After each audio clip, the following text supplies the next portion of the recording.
rappelle quelque chose. Foyer, bon. Voilà donc, l'émission tire à sa fin. Restez bien branchés car vous aurez des étincelles. Des étincelles, c'est sur le 106.6 après Kaléidoscope Culture Plus. Voilà. Qui a voté pour qui? Ceux qui ont voté pour Obama. Voilà, donc les hommes, 45% pour Obama. Les femmes, 52% pour... Non, toujours les hommes plutôt, 52% pour Mitt Romney. Donc, plus d'hommes pour Mitt Romney. Et voilà. Pour les femmes, Barack Obama, 55%.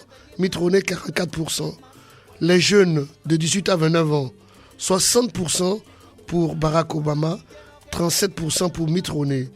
Les hommes de 30, les personnes de 30 à 44 ans, 52% pour Barack Obama, 45% pour Mitt Romney. Les plus âgés, devinez bien, 45 à 64 ans, 47% pour Barack Obama, 51% pour Mitt Romney. Et puis bien sûr, les plus de 65 ans, 44% Barack Obama, 59% pour Mitt Romney. J'espère que les mentalités évoluent. Salsa americana, afro-americano, les afro-américains, les minorités ethniques. 93% pour Barack Obama et 6% pour Mitt Romney. Les latinos, 71% pour Barack Obama, 27% pour Mitt Romney. Les asiatiques, donc 73% pour Barack Obama et 26% pour Mitt Romney. Les plus modestes, moins de $50,000 par an, 60% pour Barack Obama, 38% pour Mitt Romney. Ceux qui ont de 50 000 à 100 000 $ par an, les plus riches, bien sûr, 52% pour Mitt Romney, 46% pour Obama. Et les plus de 100 000 $ par an, tu t'imagines, les super riches, super, 54% pour Mitt Romney, 44% pour Barack Obama. Vous pouvez garder votre fric. Nous, on s'en fout. Depuis le Sénégal, quelqu'un qui m'écoute. Bonjour, je suis Youssou N'Dour. J'écoute Kaléidoscope Culture Plus avec Hervé de Lille. Waouh.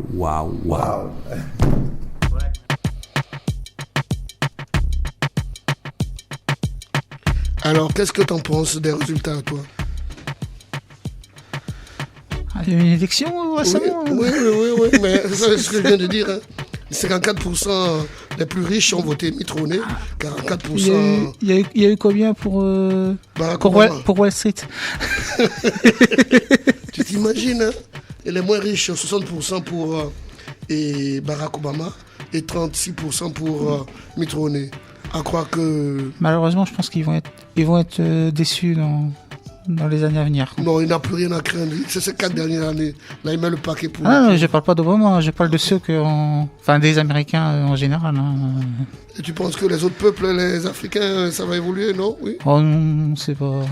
il suffit de voir quand même, il était pour l'intervention en Côte d'Ivoire, là, il est pour l'intervention en Syrie. Pas vraiment, je pense que il a laissé faire parce qu'il s'occupait de sa campagne, je crois pas. Il a aussi quand même donné des... Il faut voir tous les sous qu'il a donnés au secteur bancaire et automobile, notamment aux USA, hein, je pense à General Motors, à d'autres choses. C'est un vaste débat. Tu t'imagines, c'est le premier qui a dit quand même, allez, c'est bon, n'envoyons plus des chairs à canon pour mourir là-bas, pour une guerre qui devrait jamais exister, car il n'y avait pas d'armes atomiques en Iran. En Irak plutôt.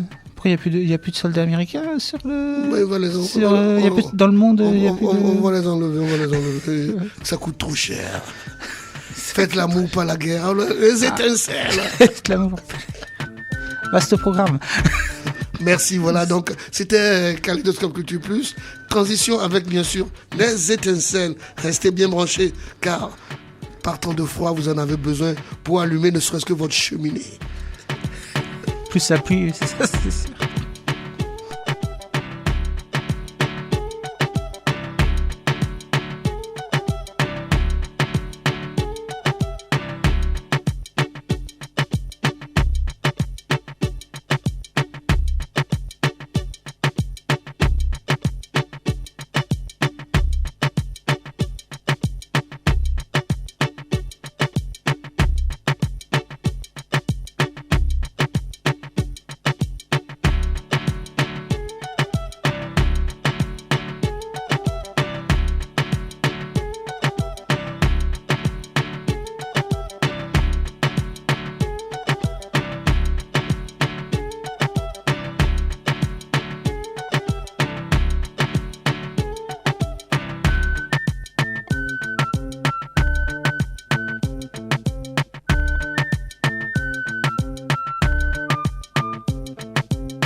Et ceci est un message pour le diable.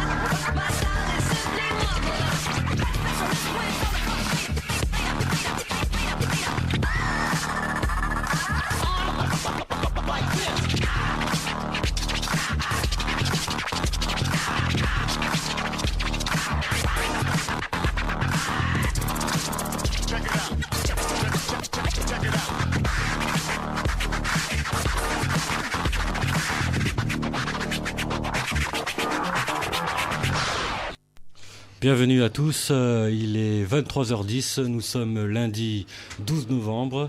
Alors depuis la semaine dernière, ou de manière générale on va dire, nous allons, comme toutes les semaines, Étincelle, essayer de réveiller un petit peu à 23h tout le monde. Le chômage ici s'accroît dans notre pays, hein. Les usines ferment. Le pouvoir d'achat est de plus en plus en berne. Plus de 50% de la population vit en dessous de 1 400 € par mois. C'est la misère qui s'installe de plus en plus. Hollande a chaussé les bottes de Nicolas Sarkozy. C'est la crise et tout le monde trouve ça normal. Personne ne se pose de questions. Il faudrait se serrer la ceinture selon la droite et le Parti socialiste. Pourtant, la France est un pays riche. Le pays où en Europe il y a le plus de millionnaires. 2,6 millions de millionnaires en dollars, alors que le peuple ne cesse de s'appauvrir. Au lieu de nous expliquer en quoi les crises sont inhérentes au capitalisme, ils utilisent le racisme comme arme de diversion massive et comme source de profit, car la main-d'œuvre immigrée n'est pour eux qu'une main-d'œuvre bon marché, comme le disait Kerry James dans son morceau Lettre à la République. Lettre à la République.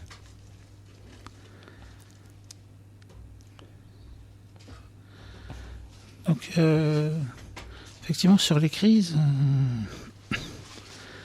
aujourd'hui on est dans une crise, mais on n'est ni dans la première ni dans la dernière. Voilà, il y a ce rapport entre il faudrait serrer la ceinture et c'est toujours les mêmes.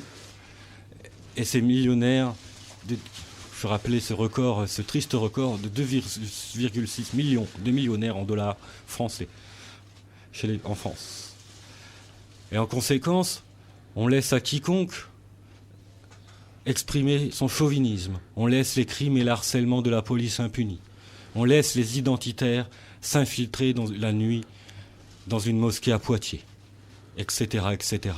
Le drapeau national est brandi, y compris par les réformistes dont le porte-parole Mélenchon a soutenu les lois islamophobes de Sarkozy.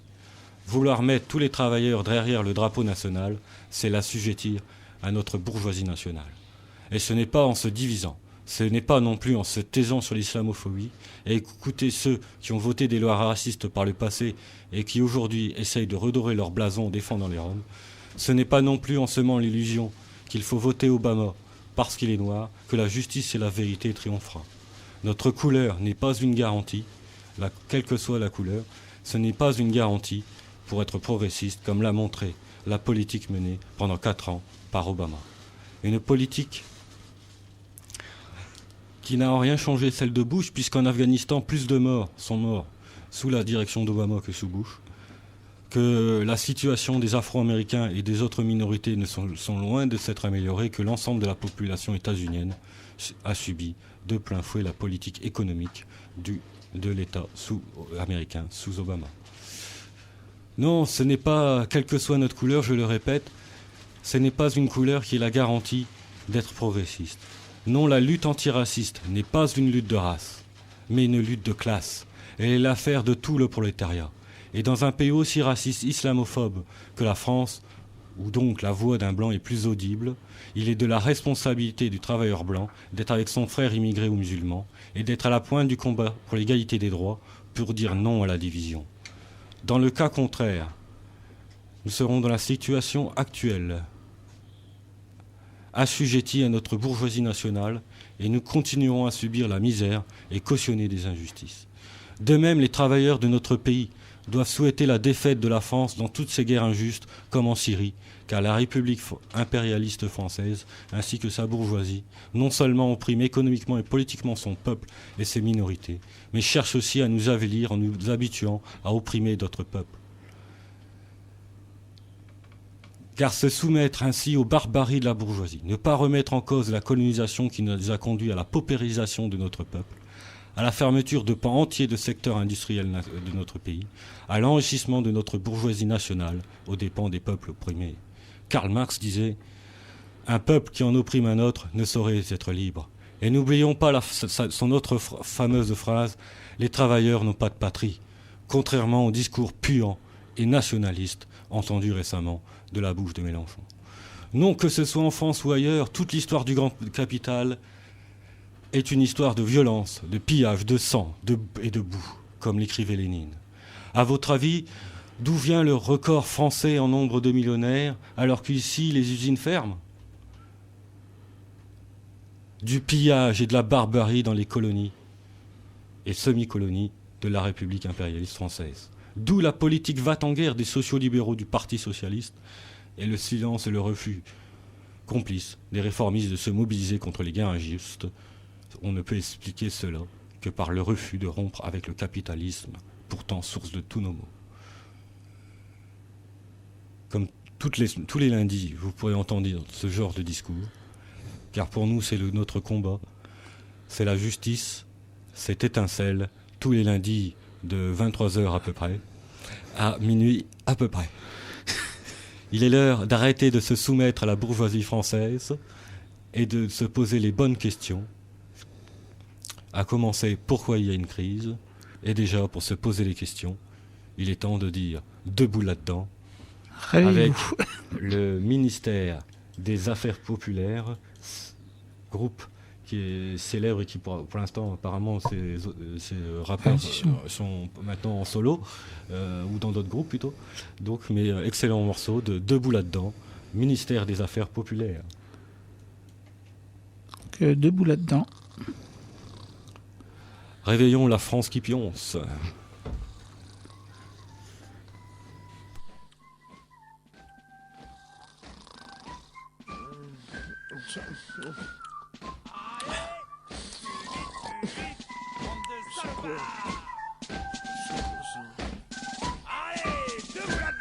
C'est quoi ça? Debout là-dedans, bordel!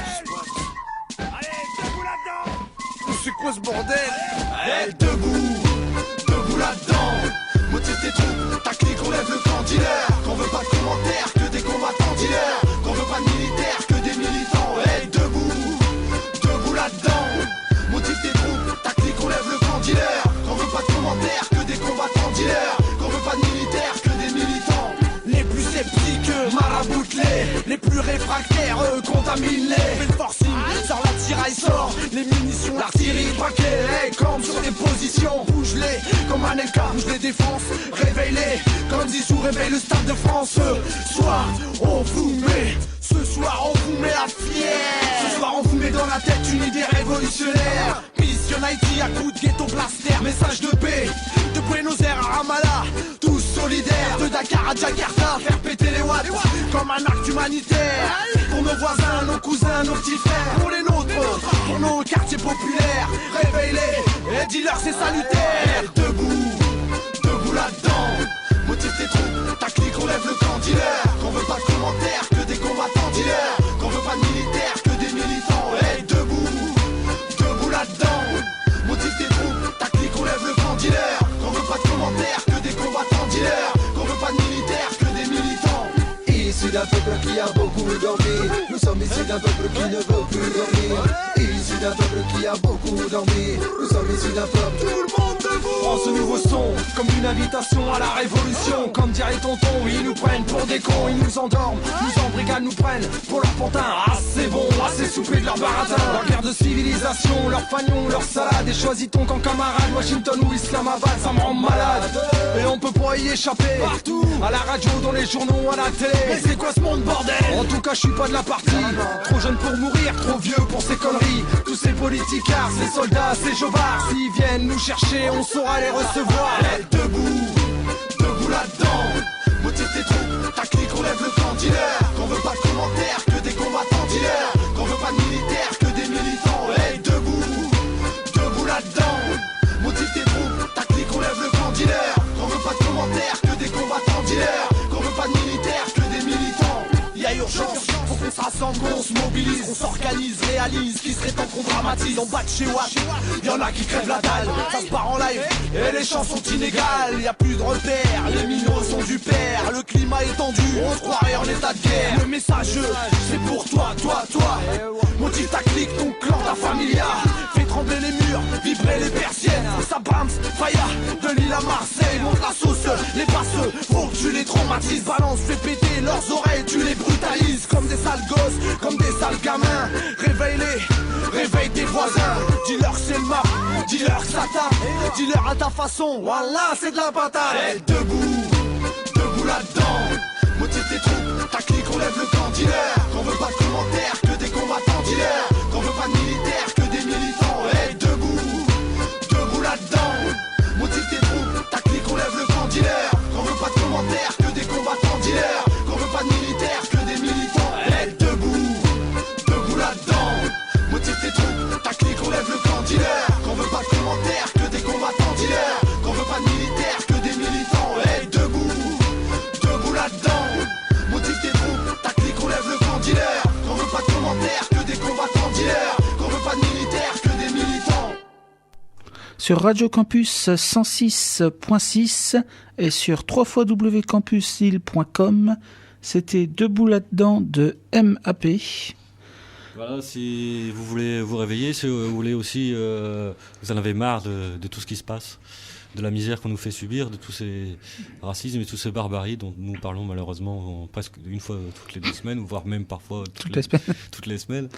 Voilà, je pense que Étincelle est une émission qui est faite pour ça, pour réveiller aussi les consciences. Et parce que finalement, on nous donne jamais les clés pour comprendre ce qui se passe. Et finalement, c'est toujours les mêmes qui s'en sortent, toujours les riches. Toujours les pauvres qui s'appauvrissent, Voilà. et les riches qui s'enrichissent. Donc ça y est, TVA sociale. Yes. Le changement, c'est décidément pas maintenant, comme on a dit même avant qu'il soit élu. Ici à Étincelle. Remarque, ils ont fait fort. Hein. Il a bien mis les bottes de Sarkozy. Hollande. Ils ont différé la TVA, ça c'est en 2014. Hein. Vous avez 2013 pour vous préparer. Hein. Voilà, donc on nous dit toujours, voilà, on peut rien faire, c'est la crise. Voilà, c'est ce que nous dit l'argument de un peu la droite, mais pas essentiellement. C'est plus un argument économique. Mais pour le PS, c'est surtout, voilà, il faut que le peuple fasse un effort, voilà, parce qu'il n'y a pas d'autre choix. C'est leur discours. Ils nous refont la même qu'en 1983. Oui, quand ils ont mis en place la rigueur. Voilà, Pierre Mauroy, qui dit, n'oublions pas, qui avait dit « je ne saurais pas ». Le Premier ministre de la rigueur. Voilà, et voilà, 15 jours après, il décrétait la rigueur. Donc, d'ailleurs, ce qui est étonnant, c'est que les gens ils s'en souviennent pas, alors que là encore, on célébrait le 11 novembre. Enfin, pas nous, bien sûr. Mais il y a eu les commémorations du 11 novembre, et les gens apparemment ne savent pas qu'en fait, ceux qui les envoyaient à la boufferie, c'est bon, il y a certes le pouvoir, hein, mais il y avait aussi des gens qui nous ont trahis. C'est la social-démocratie et donc est héréditaire le Parti socialiste et tous ceux qui se réfèrent à leurs idées.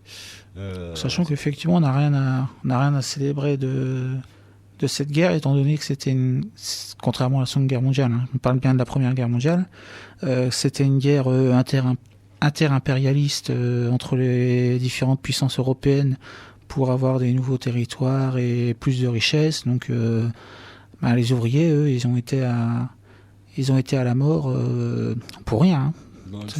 On aura l'occasion d'en reparler plus précisément plus tard dans l'émission. Là, c'est plutôt quand même contrecarrer l'idée que c'est une fatalité, c'est la crise, on peut rien faire, on est obligé de se serrer la ceinture. À la crise, d'ailleurs, il faudrait revenir sur le fait que quand on dit la crise, bon, déjà, on devrait dire les crises, parce que les crises, elles reviennent périodiquement. Hein. D'ailleurs, je vais vous lire un passage du manifeste du Parti communiste. Donc, voilà, et la semaine dernière, on parlait du révolutionnaire, on a oublié de le préciser, anti-impérialiste. ce qui est une étape nécessaire dans certaines colonies. On a aussi l'occasion d'en discuter. Mais c'est une révolution anti-impérialiste. Donc aujourd'hui, c'est un autre révolutionnaire, un grand révolutionnaire qui, lui, voulait a consacré sa vie à essayer d'ouvrir ce monde. Voilà, donc qui est Karl Marx. Karl Marx. Voilà, donc le manifeste du Parti communiste qu'il a coécrit. Avec Engels. Friedrich Engels. Donc, les rapports bourgeois de production et d'échange, les rapports bourgeois de propriété, la société bourgeoise moderne qui a fait naître comme par enchantement des moyens de production et d'échange aussi puissants, ressemble au sorcier qui ne peut plus maîtriser les puissances infernales qu'il a évoquées. L'histoire de l'industrie et du commerce n'est plus que l'histoire de la révolte des forces productrices modernes contre les rapports modernes de production, contre les rapports de propriété qui sont les conditions de l'existence de la bourgeoisie et de sa domination. Il suffit de citer les crises commerciales qui, dans leur retour périodique, mettent en question de façon toujours plus menaçante l'existence de la société bourgeoise tout entière. Les crises commerciales anéantissent régulièrement une grande partie non seulement des produits existants, mais même des forces productives déjà créées. Dans les crises éclate une épidémie sociale qui serait apparue à toutes les époques antérieures comme une absurdité, l'épidémie de la surproduction. La société se trouve brusquement ramenée à un état de barbarie momentanée. On dirait qu'une famine, qu'une guerre générale d'anéantissement lui ont coupé tous les moyens de subsistance. L'industrie, le commerce semblent anéantis. Et pourquoi ? Parce qu'elle possède trop de civilisation, trop de moyens de subsistance, trop d'industrie, trop de commerce. Les forces productives dont elle dispose ne servent plus à faire avancer la civilisation bourgeoise et les rapports de propriété bourgeois. Au contraire, elles sont devenues trop puissantes pour ces rapports, ils sont entravés par elles, et dès qu'elles surmontent cet obstacle, elles portent toute la société bourgeoise au désordre.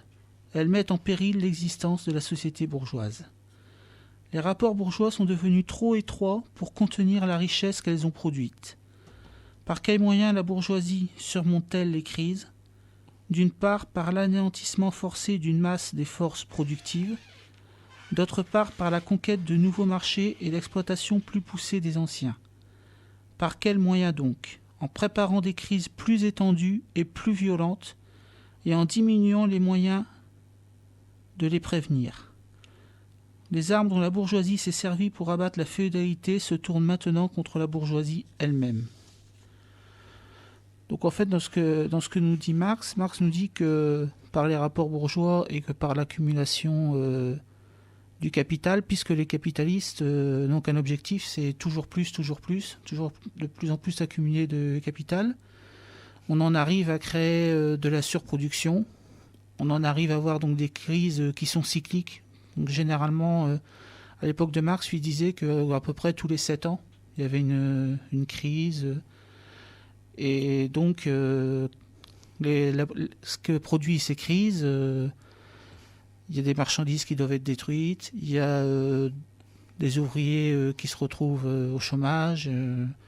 On est dans des situations catastrophiques.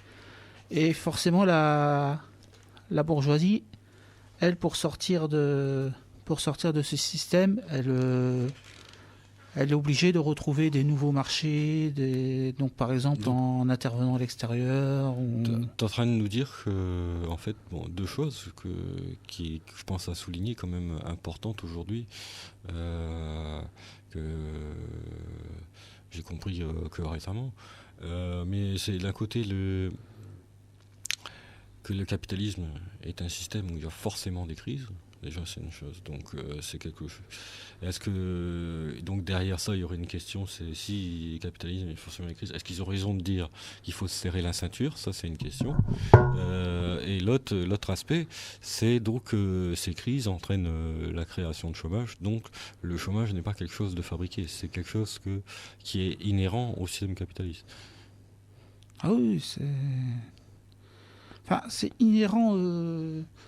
Oui et non. C'est utilisé par le système capitaliste quand c'est en... Quand tu dis utilisé par le système capitaliste, tu dis que c'est le capitalisme ou c'est le fonctionnement du capitalisme qui fait que... Non, c'est le capitalisme qui l'utilise parce que comme disait Marx, en fait les chômeurs sont utilisés comme une armée de réserve pour le capital en fait. Donc pour faire pression sur ceux qui ont déjà un boulot, et donc, c'est plus dans ce sens-là en fait.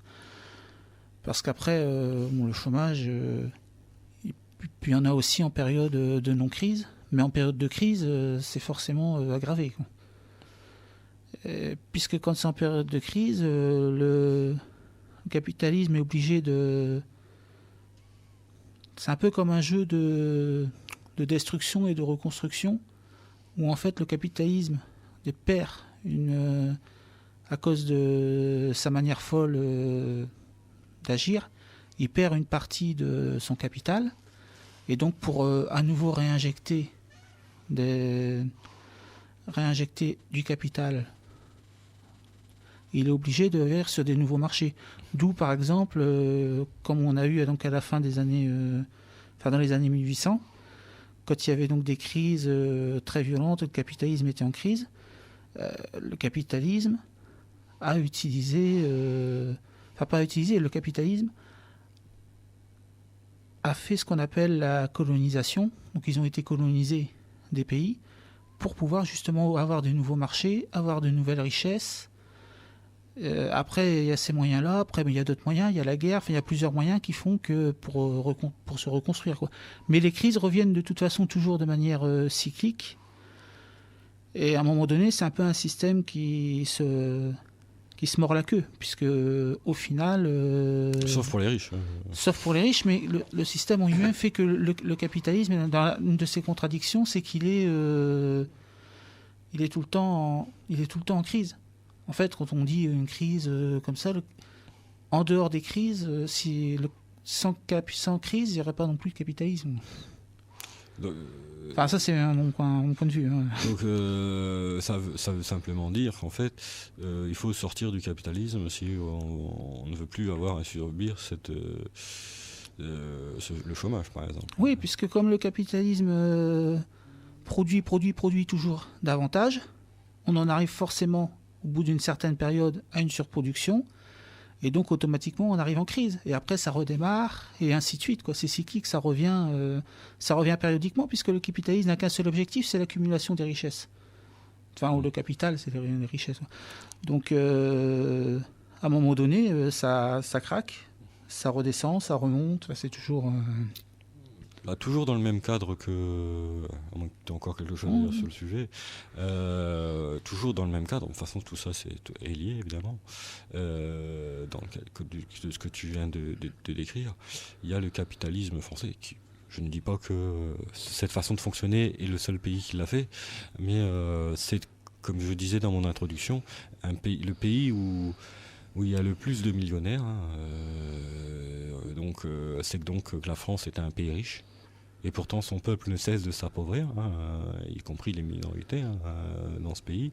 On ne cesse de s'appauvrir. Vivant des situations de plus en plus difficiles. Et d'ailleurs, ça me fait penser au supermarché, je ne citerai pas son nom, qui à Lille a mis des antivols sur des steaks et du fromage. Ça prouve simplement que la vie est tellement chère que ça veut dire qu'on s'appauvrit. Et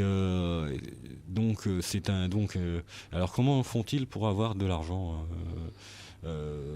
les capitalistes français, comment font-ils pour avoir de l'argent si ici les usines ferment? Bon, il y a quand même un peu d'argent qui sort, on ne va pas dire non plus qu'il n'y a pas du tout d'argent qui sort de France, mais l'essentiel vient des colonies. Donc en pillant les colonies, il a réussi à avoir autant de millionnaires tout en affamant de plus en plus sa propre population. Donc c'est un capitalisme parasitaire. Donc le capitalisme français doit sa fortune en très très grande partie Notamment des colonies, dès la fin des années 1800. Le conflit dont on a parlé récemment, celui de la Côte d'Ivoire, où on a vu toute cette sauvagerie, on peut parler de cette sauvagerie. Et pour ceux qui ont pu voir le documentaire dont j'avais parlé, ils ont pu le voir, qu'a mené la France comme politique pour pouvoir continuer à piller la Côte d'Ivoire. Et c'est sûrement pour ça aussi qu'elle veut s'élargir et reprendre des anciennes colonies, telles que la Syrie. Mais ça, on y reviendra plus tard. Voilà, donc c'est juste pour montrer que, c'est que l'aspect parasitaire du capitalisme français, alors qu'il y aurait assez de richesses pour en finir avec les maux du capitalisme, et de l'autre aider les peuples qui en auront besoin à titre des réparations des crimes commis par la France, puisqu'il n'y a pas de dette il n'y a pas de dette des pays du Sud, il y a la dette de l'Occident envers les pays du Sud. Quand tu parles du caractère parasitaire, on peut aussi rajouter la question de la plus-value, en fait, puisque là, c'est pas typiquement français. Ça, c'est pas typiquement français. C'est le capitalisme. C'est lié au capitalisme en général. Il faut expliquer, par exemple, que, pour faire simple, quand par exemple, un salarié qui travaille 8 heures par jour, les 4 premières heures de son travail, donc c'est pour payer son salaire, et les 4 dernières heures, en fait, il travaille gratuitement. Donc, il travaille gratuitement pour son patron, quoi. Et c'est ce qui fait la richesse aussi des capitalistes, et qui fait qu'en France, notamment le capitalisme, les capitalistes vivent de la rente, vivent donc des pillages qui sont faits dans les colonies. Des aides d'État. Des aides d'État. Des aides d'État, après on nous dit qu'il y a un déficit, c'est à nous de le payer. Un déficit d'ailleurs, s'il n'y avait pas des abaissements à chaque fois de charges patronales, les déficits, il n'y en aurait pas. Je pense notamment par rapport à la sécurité sociale, les patrons sont exonérés, je ne sais pas de combien de milliards depuis des années, si on faisait le compte. Et comme tout oppresseur, pour rester au pouvoir, malgré la misère, on tente toujours des tentatives de diversion. Et diviser pour mieux régner. Donc c'est pour ça que je proposais une petite pause qui fera une transition. Morceau de musique. Voilà, je vous propose de faire une petite pause autour d'un thé à la menthe. Un bon petit thé à la menthe. Un bon petit thé à la menthe qui relate un petit peu ce qu'on peut vivre ici et la division qui s'installe. Voilà, donc les rapports, pas uniquement sur le rapport entre l'État et la population, mais parmi le peuple, parmi le peuple dans ce pays. Voilà, donc un thé à la menthe avec le groupe La Caution, qui est un groupe de rap français, formé au milieu des années 90, composé de High-Tech et Nick Fury, tous deux originaires d'Oujda au Maroc. Ils sont domiciliés à Noisy-le-Sec, et ils étaient épaulés par DJ Fab. Ils ont commencé à être reconnus, parce ils ont participé à la première partie de la tournée Touche d'Espoir d'Assassin, dont on a beaucoup parlé en 2000-2001. Cette participation Touche d'Espoir Tour leur a permis de financer leur premier maxi, Les Rues électriques, en 1992. Ensuite, en 1999, ils avaient créé leur label Kérosène Musique, avec des Mouloud Achour, connus aujourd'hui. Je ne vais pas m'étendre sur Mouloud Achour. Et encouragés par le succès de leur premier maxi et de leur première mixtape, les membres de La Caution sortent leur premier album, Asphalte Hurlante, en 2001, une année plus tard, incluant 7 titres inédits réédités. Asphalte Hurlante Ultime Édition est sorti. Et ils sortent l'album Le Cadavre Esquis en 2002 avec le collectif de l'Armée des 12, en référence au film L'Armée des 12 singes, évidemment, regroupant La Caution, Saphir le Joaillier et TTC. Ils sortent aussi un peu Crash Test avec le groupe de musique Shadow Flight. Bon, je ne vais pas vous énumérer tout leur panel, c'est une invitation à mieux connaître. Ils ont un style quand même assez particulier et assez plaisant. Mais je vous laisse écouter un thé à la menthe. Voilà, donc surtout que c'est très bon, un thé à la menthe. Oui. Surtout par ce temps. Thé à la menthe, de la caution.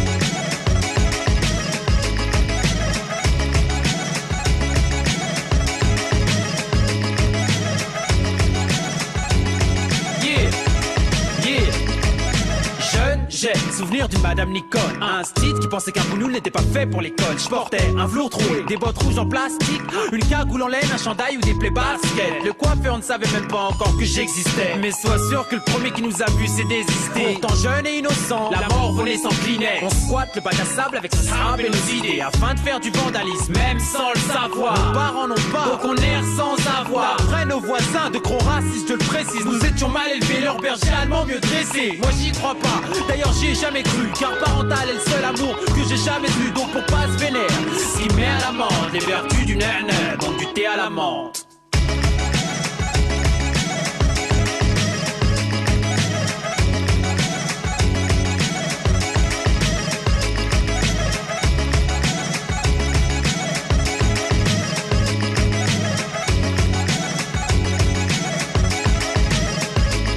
Première époque, bidonville, ambiance clandestine dans un bar à Barbès. Et à la menthe, couscous et tagine à la carte. Plus de scopitone pour Mouloud et Saïd Abdallah. Avec un sale accent, pas de salam alek. Me dit Hassan l'athlète, originaire d'Algérie, d'Hollywood à Tamanrasset. Plus de thé à la menthe, juste des palabres amères comme un malade mental. J'ai mal à la tête, je cavale en Stan Smith, Adidas, jeans 501, savage mental. Ici c'est v'là l'attentat. Pour quelques douces de plus, y'a des carnages dans l'air. Cette France me désintègre, on classe arabe comme un barbare bancal. Nique la culture du barbecue, du steak et des fast-food au bled. C'est la djellaba et les sondages Doujda à Casablanca. C'est banal en bas de la tête, je m'emmerde et je pèse que dalle. Ça se passe la frambade, mon rôle, ma peine et ma joie se confondent. Et c'est tout ce qui reste de notre héritage culturel.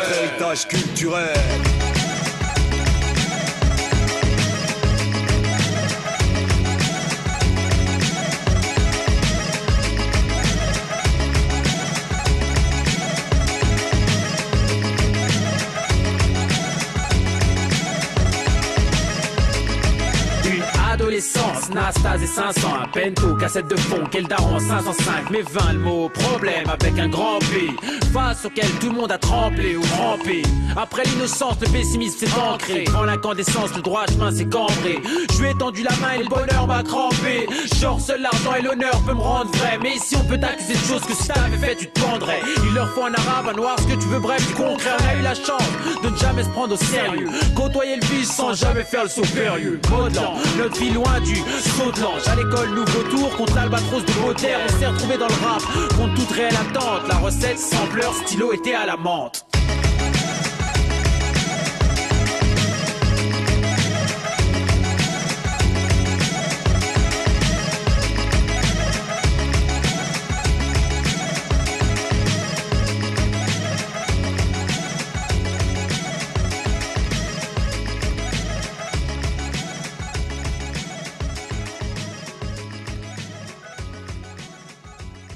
Faites sur Radio Campus 106.6 et www.campusil.com. C'est l'émission Étincelle.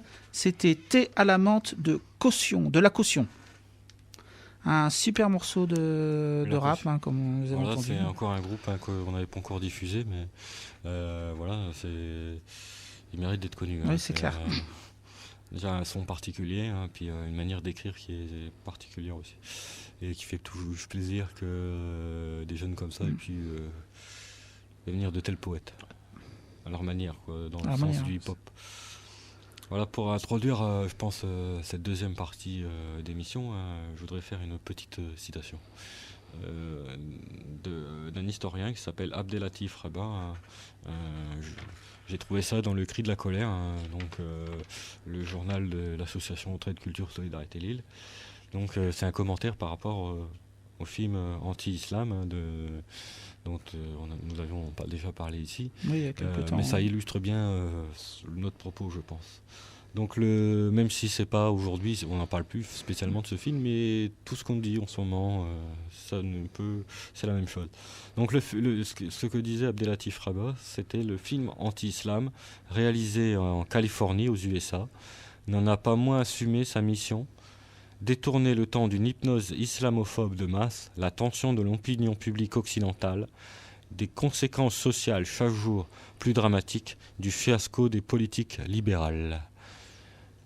Voilà, donc c'est un peu ce qu'on voit avec... on a essayé récemment, là, ces fachos qui sont allés à Poitiers, rentrer dans la nuit dans une mosquée, par effraction, pour afficher leur haine avec la complicité des médias qui montrent une poignée de guignols fascistes et qu'après, derrière, aucune sanction n'est prise de la part du pouvoir, alors que déjà, rien que sur le fait de la violation du lieu, en dehors de leur... Et en plus, il y a cette propagande... voilà, comme quoi la France va changer, qu'elle est en cours d'islamisation, tout ce ragot puant qui est une autre version d'une époque, on aurait dit 5 millions de chômeurs égale 5 millions d'immigrés. C'était une autre époque, on disait ce genre d'argument raciste, avec le pendant de gauche qui était on peut pas accueillir toute la misère du monde, mais en fait le résultat est toujours le même. C'est tout ce nombre j'allais dire de jeunes, mais il n'y a malheureusement pas, il y a pas que des jeunes, mais de personnes assassinées impunément par la police dans ce pays, par certains policiers. Après, on sait aussi qui reste impuni. Et tout ce discours puant autour de la journée de commémoration des crimes de la France en Algérie, tous ces médias qui visent à dire vraiment à donner une mauvaise image, une fausse image des musulmans dans ce pays, et toute cette politique raciste que je rappelle quand même. Et on parlait aussi des sans-papiers, on peut aussi parler d'un sans-papier, etc. etc. C'est toujours diviser pour mieux régner. C'est la vieille tactique des capitalistes, on le voit quand ils font pour diviser, il faut toujours... il faut qu'ils donnent des boucs émissaires à la population, quoi. Donc on dit à l'ouvrier regarde, ton ennemi c'est le méchant musulman, ou c'est le sans-papier, c'est le Rome, etc. etc. Alors qu'en fait le seul ennemi que l'ouvrier est là, c'est l'ennemi de classe, c'est le bourgeois, Donc mais ils le font bien, parce qu'ils arrivent à faire, en martelant dans les médias et tout, ils arrivent à faire croire des choses aux gens. Quand on voit certaines déclarations qui sont faites, certaines déclarations racistes qui sont faites dans les médias, et que malheureusement il y a quasiment pas de réaction, voire même pour certains propos un assentiment même d'une grande partie de la population. En général, c'est quand même assez inquiétant. De plus en plus inquiétant. On voit quand même le fameux sondage, 88% de la population qui est contre la reconnaissance des crimes de la France en Algérie.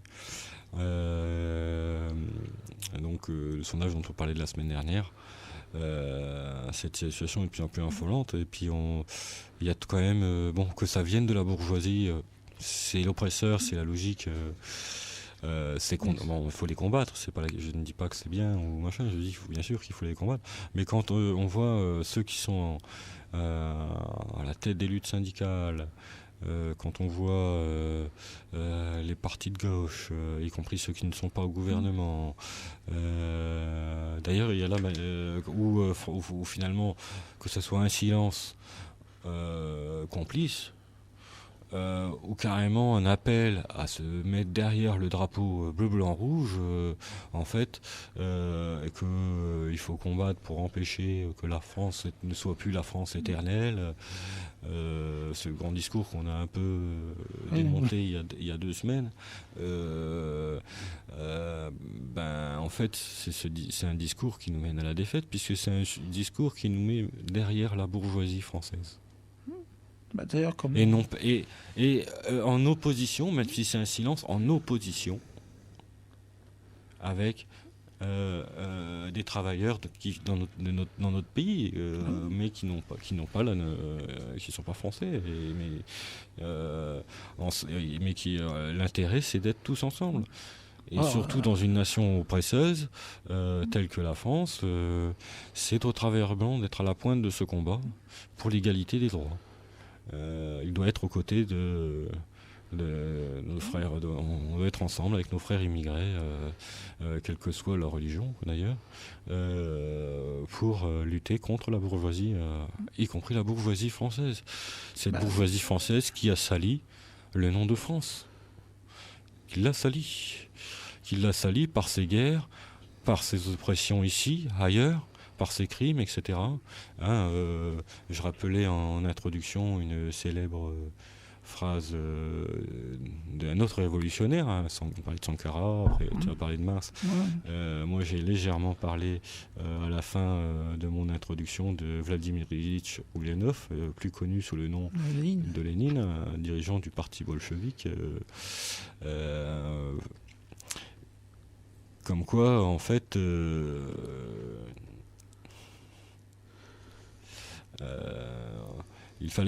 l'idée c'est plutôt de dire que si on ne peut pas être derrière ce drapeau national, parce que c'est accepter la division et se cautionner les barbaries, quoi.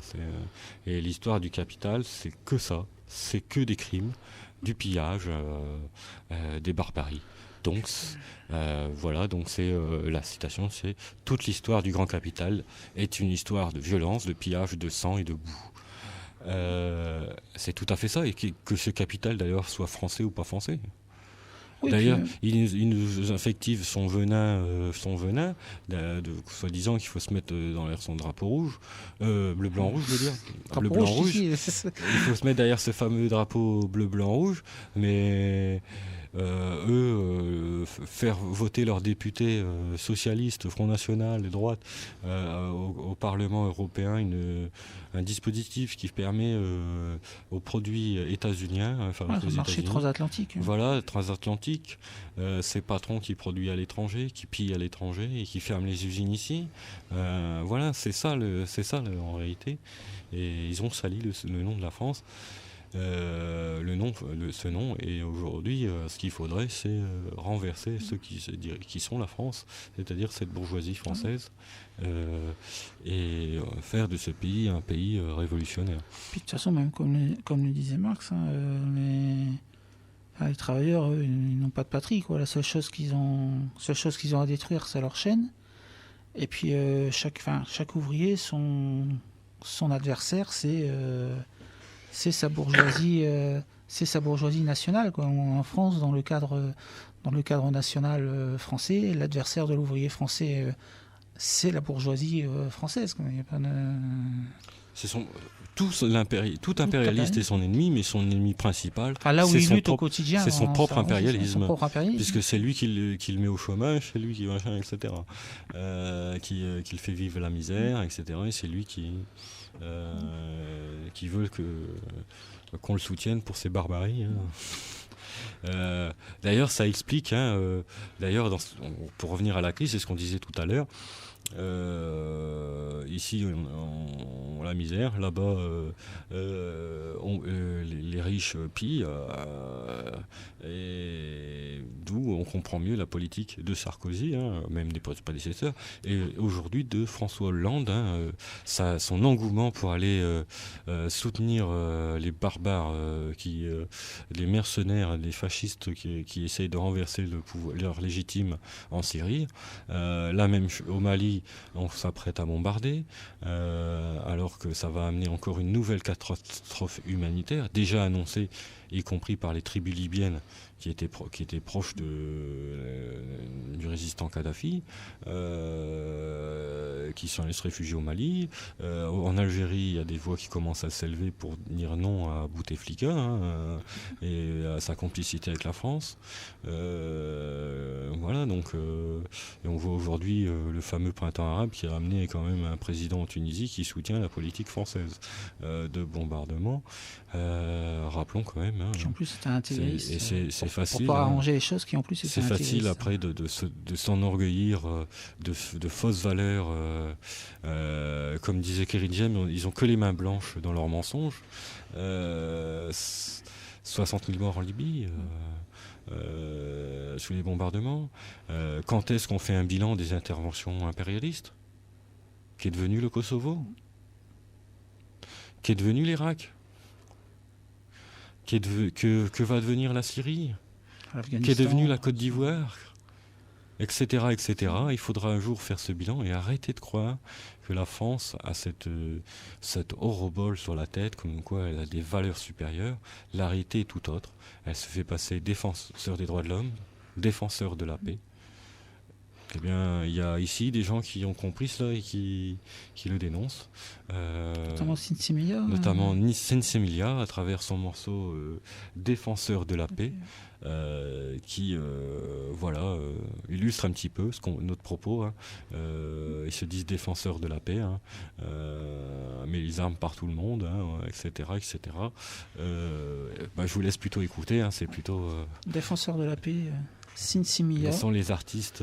Donc sur l'album Résistance, de 1998. Hein. Voilà, c'est le premier album, il me semble, non Non, ça doit être le deuxième, je pense. Voilà, donc c'est Défenseur de la paix.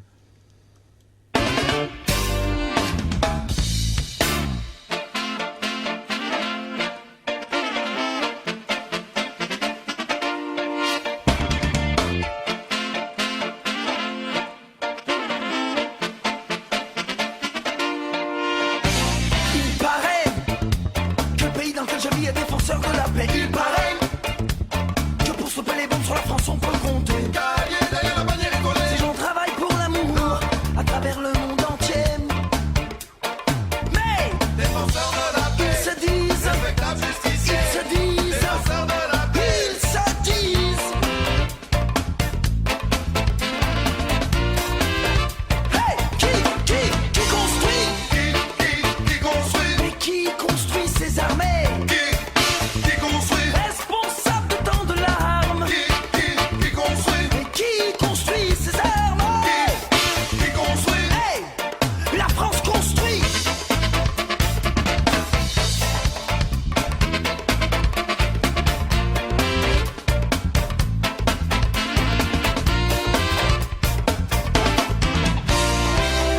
En Afrique, combat avec des armes françaises. Au Tibet, combat avec des armes françaises. Mais la guerre pour quel bon business? C'est monnaie pour leur commerce.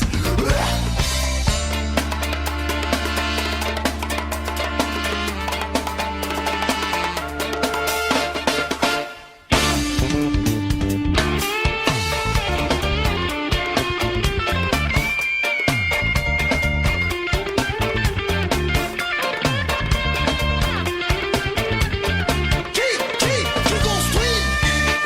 Qui construit? Mais qui construit ces armées? Qui construit? Responsable de tant de drames. Qui construit? Mais qui construit ces armes? Qui construit? Oh, la France construit. Notre pays construit. La France construit. Oh.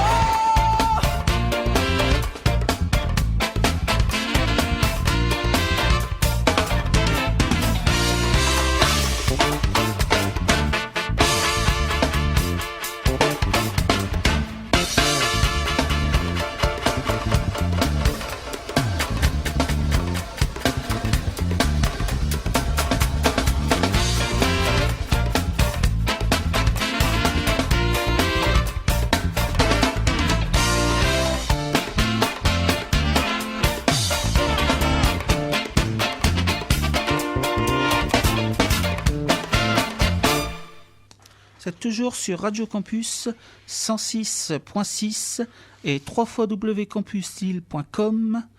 C'était Défenseur de la paix de Sinsemilla. Donc Sinsemilla, qui est un groupe de ska et de reggae, hein, qui sont engagés français, qui sont originaires de Grenoble, qu'ils ont été formés en 1990. Donc le nom du groupe, il y a plusieurs origines. Hein. Soit ça évoque les plants de cannabis sinsimilla, mais cela peut aussi vouloir venir de l'espagnol sinsimilla, ce qui signifie sans graines. C'est en 91, à l'occasion de la fête de la musique, que le groupe choisit pour le premier concert ce nom, en référence à l'album